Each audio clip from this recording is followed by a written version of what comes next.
മീശ മാർജാറ് മീശയും എലുമ്പനും മാത്തപ്പൻ മുതലാളിയുടെ വീട്ടിലേക്ക് പോകുമ്പോൾ, വേഗം വാടാ, നില്ലടാ, ഞാനും വരുന്നു. എങ്ങോട്ടാടാ ഓടുന്നത്? ബ്ലൂ വെയിൽ കളിക്കാൻ. ഡേയ്, അത് അപകടം പിടിച്ച കളിയാ. കുഴപ്പമില്ല. അവർ മാത്തപ്പൻ മുതലാളിയുടെ വീട്ടിലെത്തിയപ്പോൾ, അച്ഛാ, ഞാൻ ഇപ്പൊ വരാം. എങ്ങോട്ടാടാ ബാലഭൂമിയിലെ 3D കണ്ണടയും കൊണ്ട്? ബ്ലൂ വെയിൽ കളിക്കാൻ പോവാ. നീ അതെന്തു കളിയാ? അയ്യോ മുതലാളി, അതൊരു കുഴപ്പം പിടിച്ച കളിയാണേ. അതിപ്പോ 3Dയിലാണോ കളിക്കുന്നത്? അതറിയില്ല, പക്ഷേ ബ്ലൂ വെയിൽ കളിച്ചവരൊക്കെ അപകടത്തിലായിട്ടുണ്ട്. ആണോ?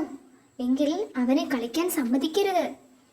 ഞങ്ങൾ അങ്ങോട്ട് വരുമ്പോ ചില പിള്ളേർ അത് കളിക്കാൻ പോകുന്നത് കണ്ടു. അവർ പിള്ളേരെ തിരക്കി ഇറങ്ങി. ദേ നിൽക്കുന്നു അവന്മാർ. എല്ലാത്തിന്റെയും മൊബൈൽ പിടിച്ചു വാങ്ങണം. ഡേയ്, നിർത്തടാ കളി.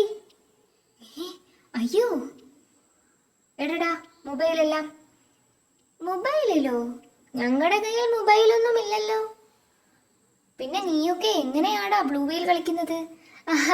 നിങ്ങൾ ഉദ്ദേശിച്ച ബ്ലൂ വെയിൽ അല്ല ഇത്. ദേ, ഈ 3D കണ്ണട വെച്ച് നീല ഗ്ലാസ്സിലൂടെ വെയിലത്ത് നോക്കിയാൽ ബ്ലൂ ആയി കാണാം. അതാ ബ്ലൂ വെയിൽ. എൻജടാ.